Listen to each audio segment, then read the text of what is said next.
Welcome into the Sports Thought. PGA Tour and LIV are joining, merging together. Best of friends now. Wait, what? As my 5-year-old daughter would say, you have to be joking. Let's get into it. When the news first broke that this was happening, it took a minute to actually believe it was true. These have been mortal enemies. I mean, the arguments that they have had, what they have said about each other, to all of a sudden now merge together, wipe all that under the rug, act like it never happened, is really shocking. I think Bill Plaschke said it best, in a stunning act of hypocrisy. How did we get here? LIV is a relatively new product, but not a new concept. It's been discussed for years. Greg Norman kind of talked about creating a side league or something to combat and compete against the PGA years and years and years ago. So it didn't actually come about until 2022. In fact, in May, Greg Norman came out and said, okay, we have 19 of the top 100 players who have agreed to join, and we've received an extra $2 billion, an additional extra $2 billion in funding from the Saudis to create LIV. The first dominoes to fall were Dustin Johnson and Phil Mickelson, both earning over $100 million in signing bonuses, followed largely by Koepka and DeChambeau as the other two big names that got massive payouts. Plenty of other guys were offered huge payouts, over $100 million, but refused. And why? How do you walk away from $100 million guaranteed? That's separate from money you might earn actually out on the tour and in the events. Well, PGA came out and was strongly indicating that you can't take this money. It's blood money.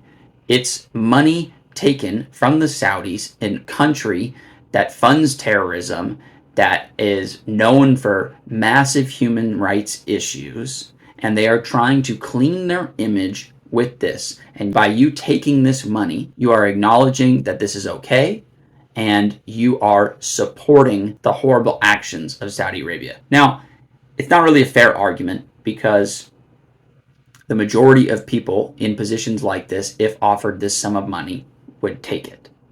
And if you watch Full Swing on Netflix, they do a really good job of getting into this. So if you haven't seen it, now's a great time, because in season 1, they really walked through when this was first breaking and guys were having to debate whether or not to join.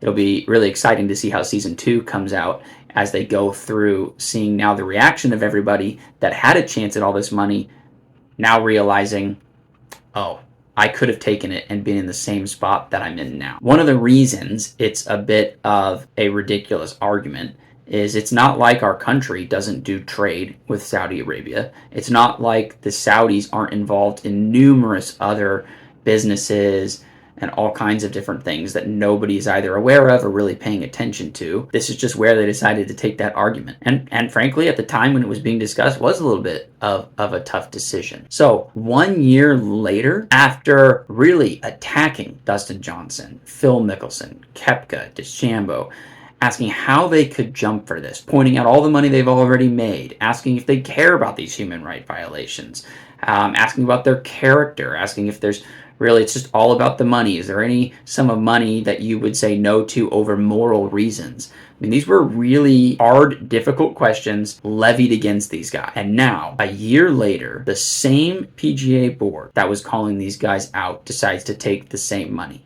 Yes, the Saudis are still now involved. They have board seats, and they are going to be one of the primary funders and sponsors of the PGA, or this new combined conglomerate that they're forming. You just cannot go with a moral argument saying this is the stance you have to take if you're going to be a good person, and then turn around and do exactly what you criticized everyone else on. Interestingly enough, former President Trump actually predicted this and came out and said you should take the money, and this was inevitable. So I guess if you know business, then probably should have seen this coming.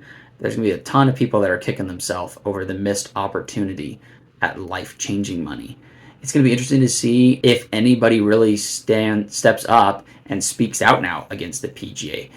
Do any players try to form something else because they're so irritated and frustrated with what's occurred here? I think more than likely, this is just going to be what happens and moves forward. They'll do a good job as far as controlling what people say and controlling the message so that this comes across as a positive move for golf, which, as far as a competitive standpoint, it might be. At least it brings all the talent back onto one tour so that everybody's facing everybody. But it is going to be really difficult for those guys that had to take those stances, that chose to do that, to now accept the players back in and accept this new board and act like everything is fine and normal when they had to make these really tough, difficult decisions just a year ago, and it's all completely for nothing. Wild story. Be fun to see how it plays out. And tonight we have Game 3 of the NBA Finals. The winner of Game 3 goes on to win the series roughly 80% of the time. Should be exciting. If you like what I put out, please like and subscribe. Until next time.